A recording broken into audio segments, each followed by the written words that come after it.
ಅದೇನೋ ಮಾತಾಡಬೇಕು ಅಂತ ಅರ್ಜೆಂಟಾಗಿ ಬರೋಕ್ಕೆ ಹೇಳಿದ್ರಲ್ಲ, ವಿಷಯ ಏನು ಅಂತ ಹೇಳಿ. ಹವ, ನಿಮ್ಗೊಂದು ಗುಡ್ ನ್ಯೂಸ್ ಹೇಳಬೇಕಾಗಿತ್ತು.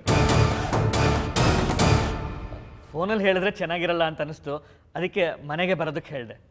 ಅದೇನು ಅಂತ ಹೇಳಿ. ಅದು ನಮ್ಮ ವಿಷ್ಣು ಪ್ರೀತಿ ಪ್ರೇಮ ಅಂತೆಲ್ಲ ಓಡಾಡ್ತಿದ್ನಲ್ಲ, ಈಗ ಅದು ಸಂಪೂರ್ಣವಾಗಿ ಕೈ ಬಿಟ್ಟು ಹೋಯ್ತು. ನೀವೇನು ಹೇಳ್ತಾ ಇದ್ರೆ ಅರ್ಥ ಆಗ್ತಾ ಇಲ್ಲ, ಅದನ್ನ ಸ್ವಲ್ಪ ಬಿಡಿಸಿ ಹೇಳಿ. ನಮ್ಮ ವಿಷ್ಣು ಆ ಹುಡುಗಿನಲ್ಲದೆ ಬೇರೆ ಯಾವ ಹುಡುಗಿನೂ ಮದುವೆ ಆಗಲ್ಲ ಅಂತ ಹಠ ಇಟ್ಕೂತಿದ್ದ. ಈಗ ನೋಡಿದ್ರೆ ಆ ಹುಡುಗಿನ ಇವನ್ನ ಮದುವೆ ಆಗಲ್ಲ ಅಂತ ಹೇಳಿದ್ದಾಳೆ. ಹೌದಣ್ಣ, ಈಗ ನಮ್ಮ ವಿಷ್ಣು ಒಂದು ಮಾತು ಆಡದೆ ನಮ್ಮ ಪ್ರಿಯನ್ನೇ ಮದುವೆ ಆಗಬೇಕು. ಈ ಸಂಬಂಧ ಎಲ್ಲಿ ಕೈ ತಪ್ಪೋಗುತ್ತೋ ಅಂತ ನಂಗೆ ತುಂಬ ಬೇಜಾರಾಗಿತ್ತು. ಈಗ ನಂಗೆ ತುಂಬ ಸಂತೋಷ ಆಗ್ತಿದೆ ಗೊತ್ತಾ. ಅಲ್ಲ ಭವ, ನಾವು ಇಷ್ಟೊಂದು ಸಂತೋಷದ ವಿಷಯ ಮಾತಾಡ್ತಾ ಇದ್ದೀವಿ, ನೀವ್ಯಾಕೆ ಇಷ್ಟೊಂದು ಡಲ್ ಆಗಿದ್ದೀರಾ?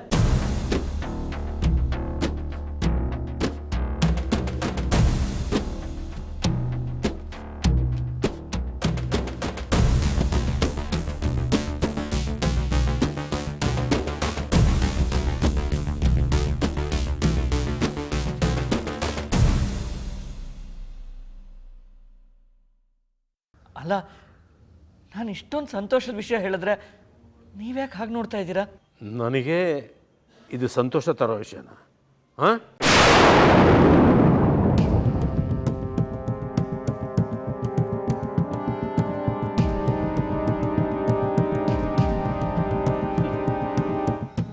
ನೀವು ಮಾಡ್ತಾ ಇರೋದು ನೋಡಿದ್ರೆ ಪಿತ್ತ ನೆತ್ತಿಗೇರ್ತಾ ಇದೆ.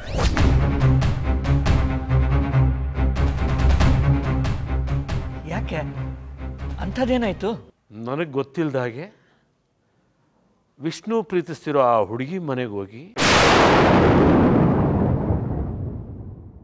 ಮದುವೆ ವಿಷಯ ಮಾತಾಡಿದ್ದೀರಾ.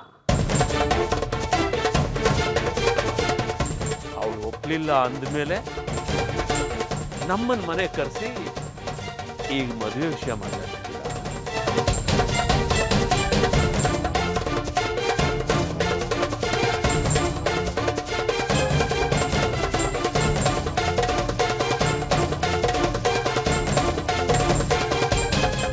ಈ ವಿಷಯ ಎಲ್ಲ ನನಗೆ ಹೇಗೆ ಗೊತ್ತಾಯ್ತು ಅಂತ ಆಶ್ಚರ್ಯ ಪಡ್ತಿದ್ದೀರಾ?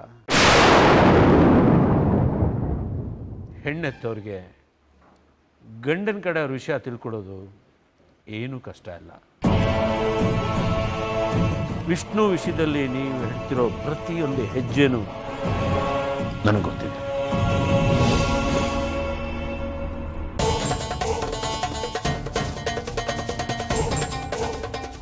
ಪ್ರಿಯಾಗಿ ನೋವಾದರೆ ನಿಮಗೆ ಹೇಗೆ ಸಹಿಸ್ಕೊಳ್ಳೋದು ಕಷ್ಟ ಆಗುತ್ತೋ ಹಾಗೆ ವಿಷ್ಣುಗೆ ನೋವಾದರೂ ನಿಮಗೆ ಸಹಿಸ್ಕೊಳ್ಳೋದು ಕಷ್ಟ ಆಗುತ್ತೆ. ಹೆತ್ತವ್ರು ಯಾವಾಗಲೂ ಮಕ್ಕಳು ಸಂತೋಷವಾಗಿರಬೇಕು ಅಂತ ಆಸೆ ಪಡ್ತಾರಲ್ವ.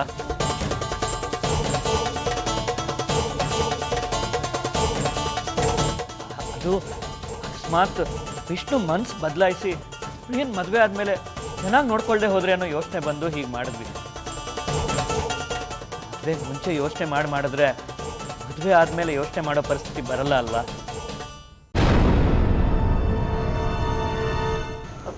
ಅಣ್ಣ, ಆಗಿದ್ದೆಲ್ಲ ಆಗೋಯ್ತು, ಈಗ ಅದನ್ನೆಲ್ಲ ಮರ್ತು ಬಿಡೋಣ. ಈಗ ಯಾಕೆ ಆ ವಿಷಯ ಅಲ್ಲ? ನೀವೇನು ಯೋಚನೆ ಮಾಡಬೇಡಿ, ಒಂದು ಒಳ್ಳೆ ದಿನ ಒಳ್ಳೆ ಮುಹೂರ್ತ ನೋಡಿ ಮದುವೆ ಮಾಡಿಬಿಡೋಣ.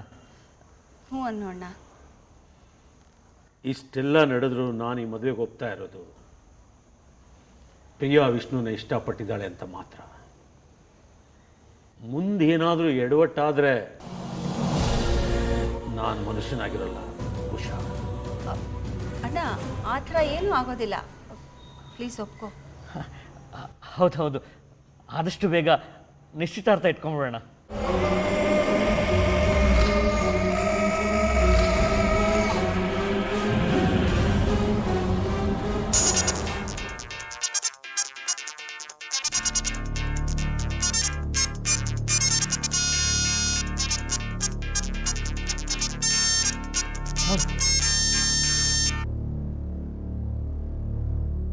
ಹಲೋ. ಹಲೋ ಅಮ್ಮ, ನಾನಮ್ಮ ವಿಷ್ಣು. ಹಾಂ ವಿಷ್ಣು, ಹೇಳು. ಅಮ್ಮ, ನಿನಗೊಂದು ಗುಡ್ ನ್ಯೂಸ್.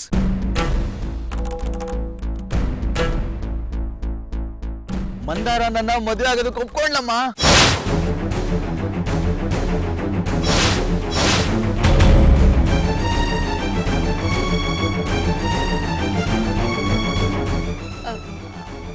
ಅದು ಒಂದು ನಿಮಿಷ ನಿಮ್ಮ ಅಪ್ಪಂಗೆ ಕೊಡ್ತೀನಿ, ಮಾತಾಡು. ಕೊಡಮ್ಮ.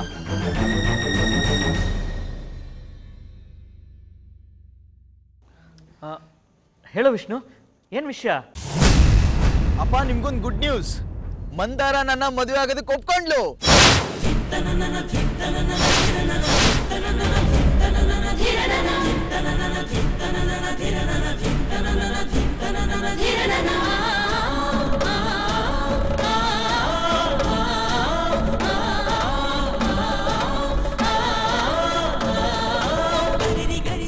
ಮಂದಾರ ನನ್ನಲ್ದೆ ಬೇರೆ ಯಾರನ್ನೂ ಮದುವೆ ಆಗಲ್ಲ ಅನ್ನೋ ಮಾತು ನಿಜ ಆಯ್ತು. ನನ್ಗೀಗ ಎಷ್ಟು ಖುಷಿ ಆಗ್ತಾ ಇದೆ ಗೊತ್ತಾ?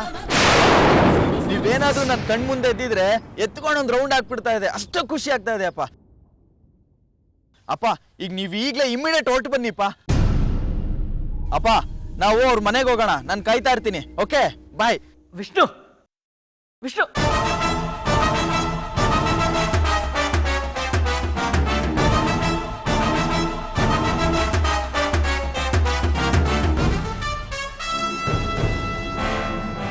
ಏನಾಯ್ತು ಬಾವ?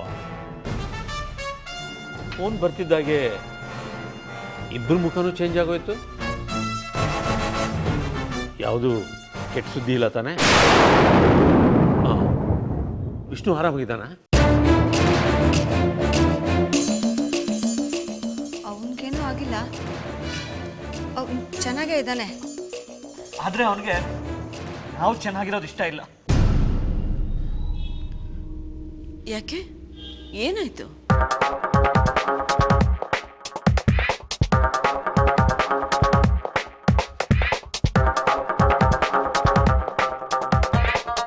ಹೇಳೋದಕ್ಕೆ ಮಾತೇ ಬರ್ತಾ ಇಲ್ಲ.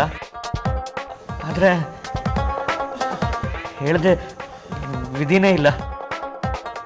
ವಿಷ್ಣು ಇಷ್ಟಪಡ್ತಾ ಇದ್ನಲ್ಲ ಹುಡುಗಿ, ಅವಳು ಇವನನ್ನು ಮದುವೆ ಆಗೋದಕ್ಕೆ ಕೊಂಡಿದ್ದಾಳಂತೆ.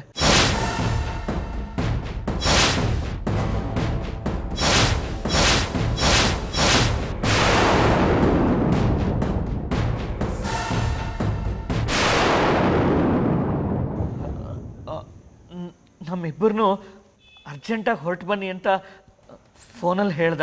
ಈಗೇನು ಮಾಡಬೇಕು ಅಂದ್ಕೊಂಡಿದ್ದೀರಾ? ಅದೇ ಏನು ಮಾಡಬೇಕು ಅಂತ ಅರ್ಥ ಆಗ್ತಾ ಇಲ್ಲ. ನನ್ನನ್ನೇನು ಹುಚ್ಚ ಅಂದ್ಕೊಂಡಿದ್ದೀರಾ? ನನ್ನ ಮಗಳನ್ನ ನಿಮ್ಮ ಮನೆಗೆ ಸೊಸೆ ಮಾಡ್ಕೊಳ್ಳಿ ಅಂತ ನಾನು ಕೇಳಿದ್ರೆ ನಿಮ್ಗೆ ಇಷ್ಟ ಆದರೆ ಹ್ಞೂ ಅನ್ಬೇಕು, ಇಲ್ಲ ಇಲ್ಲ ಅನ್ಬೇಕು. ಬಿಟ್ಟು ಈ ರೀತಿ ನಾಟಕ ಆಡ್ತಿದ್ದೀರಲ್ಲ. ಭಾವ, ಈಗ ನಮ್ಮ ಕೈಯಲ್ಲಿ ಏನೂ ಇಲ್ಲ. ವಿಷ್ಣು ವಯಸ್ಸಿಗೆ ಬಂದಿರೋ ಹುಡುಗ, ಓದಿರೋ ಹುಡುಗ, ಕೆಲಸ ಮಾಡ್ತಿದ್ದಾನೆ. ನಾನಾಗಲಿ ಇವಳಾಗಲಿ ಈಗ ಏನೂ ಮಾಡೋಕ್ಕಾಗಲ್ಲ. ಹೇಳಿ ಕೇಳಿ ಇದು ಮದುವೆ ವಿಷಯ. ಅದು ನಮಗೂ ಗೊತ್ತು. ವಿಷ್ಣು ಮೇಲೆ ನಿಮಗೆಷ್ಟು ಪ್ರೀತಿ ಇದೆಯೋ ನಮ್ಮ ಮಗಳ ಮೇಲೆ ನಮ್ಗಷ್ಟೇ ಪ್ರೀತಿ ಇದೆ. ಎಲ್ಲ ಮರೆತು ಸುಮ್ಮನೆ ಕೂತಿದ್ವಿ. ಈಗ ಮನೆಗೆ ಕರೆದು ಅವಮಾನ ಮಾಡ್ತಾ ಇದ್ದೀರಾ. ಅಯ್ಯೋ, ದಯವಿಟ್ಟು ಹಾಗೆಲ್ಲ ತಪ್ಪು ತಿಳ್ಕೊಬೇಡಿ. ನೋಡಿ, ದೊಡ್ಡವರಾದ ನಮ್ಮ ಮಾತನ್ನ ಅವನು ಕೇಳ್ತಾ ಇಲ್ಲ. ನೀವೇ ದೊಡ್ಡ ಮನಸ್ಸು ಮಾಡಿ ಅವನ್ನ ಕ್ಷಮಿಸ್ಬಿಡಿ ಪ್ಲೀಸ್. ಅಂದರೆ ನಾವು ಮದುವೆಗೆ ಬಂದು ನಿನ್ನ ಮಗ ಬೇರೆಯವ್ರ ಕುತ್ತಿಗೆ ತಾಳಿ ಕಟ್ತಾ ಇರೋದನ್ನ ನೋಡಿ ಅವನಿಗೆ ಅಕ್ಷತೆ ಹಾಕಿ ಆಶೀರ್ವಾದ ಮಾಡು ಅಂತ ಹೇಳ್ತಿದ್ಯಾ? ಏಯ್,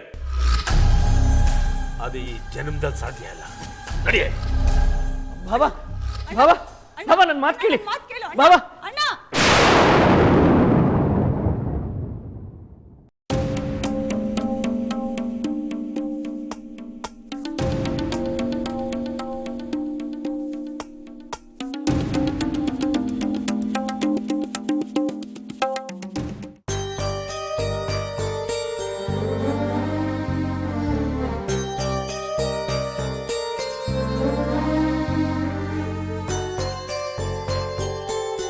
ಸ್ವಲ್ಪ ಸಮಾಧಾನ ಮಾಡ್ಕೊ. ನಿಮ್ಮ ಅಣ್ಣ ಎಷ್ಟು ಒಳ್ಳೆಯವರು ಅಂತ ನಿನಗೆ ಗೊತ್ತು. ಹಿಂದೆ ಅವ್ರು ನಮ್ಗೆ ಎಷ್ಟೊಂದು ಸಹಾಯ ಮಾಡಿದ್ದಾರೆ ಹೇಳು. ಏನೋ ಈ ಕ್ಷಣ ಕೋಪ ಮಾಡ್ಕೊಂಡು ಹೋದ್ರು ಅಷ್ಟೇ. ಪ್ರೀತಿಯಿಂದ ನಾವು ಅವ್ರ ಮನೆಗೆ ಹೋಗಿ ಮದುವೆ ಕರೆದ್ರೆ ಖಂಡಿತ ಬರ್ತಾರೆ. ನಮ್ಮಣ್ಣ ಒಳ್ಳೆಯವನೇ, ಆದ್ರೆ ಈ ವಿಷಯದಲ್ಲಿ ಅವನೇನ್ ಮಾಡ್ತಾನೋ ಒಂದು ಗೊತ್ತಿಲ್ಲ. ಅವನ ಈ ಮದ್ವೆ ನಡೆಯಕ್ ಬಿಡ್ತಾನೆ ಅನ್ಕೊಂಡಿದ್ದೀರಾ? ಇಲ್ಲ, ಖಂಡಿತ ಇಲ್ಲ. ಖಂಡಿತ ಮದ್ವೆ ನಡೆಯಕ್ ಬಿಡಲ್ಲ ಅವನು.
ಮಂದಾರ, ಮಂದಾರ, ನಾನು ಹಿಂಗೆ ಐ ಲವ್ ಯು ಹೇಳ್ಬೇಕು ಅಂತ ಎಷ್ಟು ಕಾದಂಬರಿಗಳು ಓದಿದ್ದೀನಿ ಗೊತ್ತಾ? ಸರಿಯಾದ ಟೈಮಲ್ಲಿ ಸರಿಯಾದ ಡಿಸಿಷನ್ ತಗೊಳಕ್ಕಾಗ್ದೆ ನಾನೇ ನನ್ನ ಕೈಯಾರೆ ನಿನ್ನ ಕಳ್ಕೊಂಡ್ಬಿಟ್ಟೆ ಮಂದಾರ, ನಾನೇ ಕಳ್ಕೊಂಡ್ಬಿಟ್ಟೆ.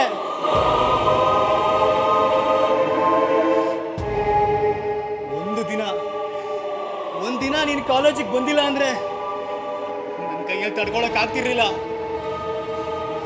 ಆದ್ರೆ ಇವಾಗ ಜೀವನ ಪೂರ್ತಿ ನೀನ್ ಯಾರೋ ಬೇರೆ ಜೊತೆ ಇರ್ತೀನಿ ಅಂದಾಗ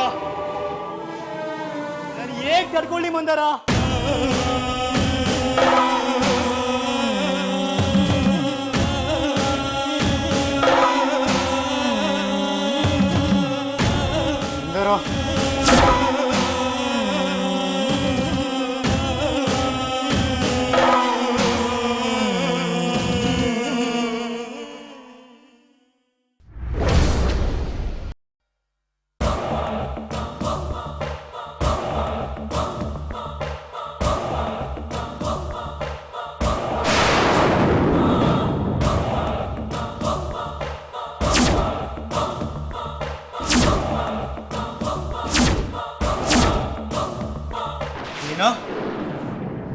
ದೊಡ್ಡ ಹೀರೋನಾ ನೀನು?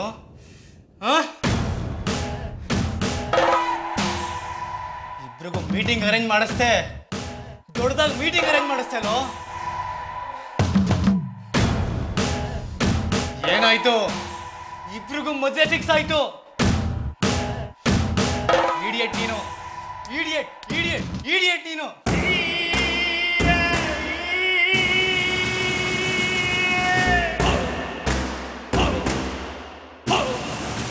ಖುಷಿಯಾಗಿದ್ಯಾ ಅಲ್ವಾ ನೀನು? ಇವಾಗ ಖುಷಿಯಾಗಿದ್ಯಾ ಅಲ್ವಾ?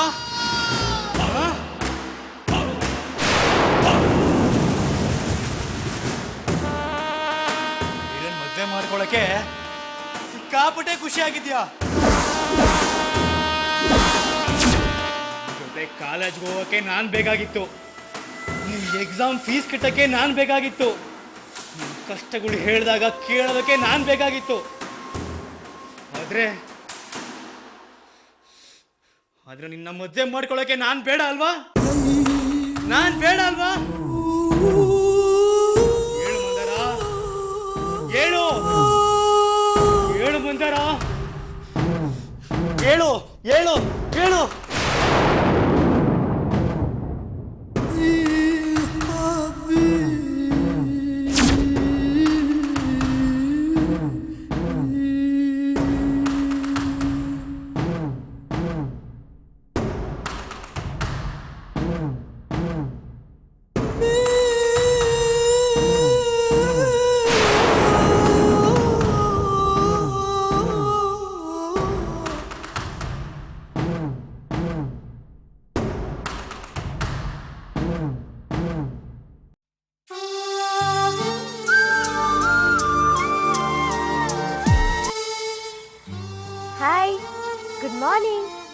ಹೇಗಿದ್ದೀರಾ?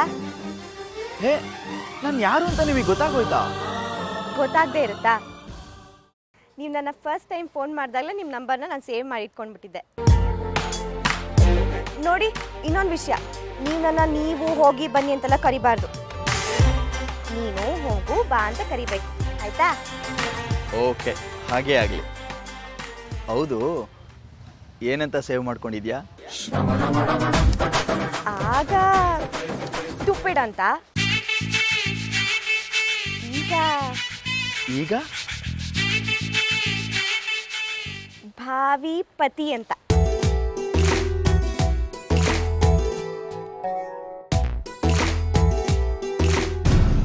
ಮಂದಾರ, ನಿನ್ನ ಮನಸ್ಸಲ್ಲಿ ಇಷ್ಟೊಂದು ಪ್ರೀತಿ ಇಟ್ಕೊಂಡು ಅವತ್ತು ಯಾಕೆ ಆ ರೀತಿ ಮಾಡಿದೆ?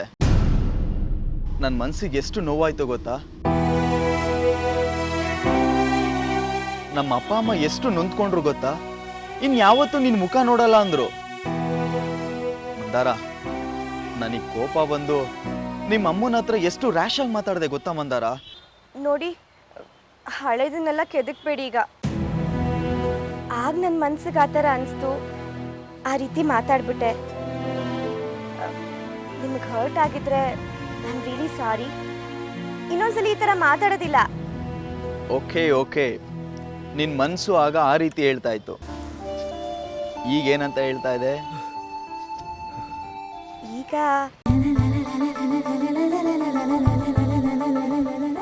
ಈಗ ಮದುವೆ ಮಾಡ್ಕೋ ಅಂತ ಹೇಳ್ತಾ ಇದೆ. ಅದಾಗುತ್ತೆ ಬಿಡು, ಮತ್ತೇನಾದರೂ? ಇಲ್ವಲ್ಲ. ಈಗ ನನ್ನ ಮನ್ಸು ಏನು ಹೇಳ್ತಾ ಇದೆ ಗೊತ್ತಾ? ಏನು?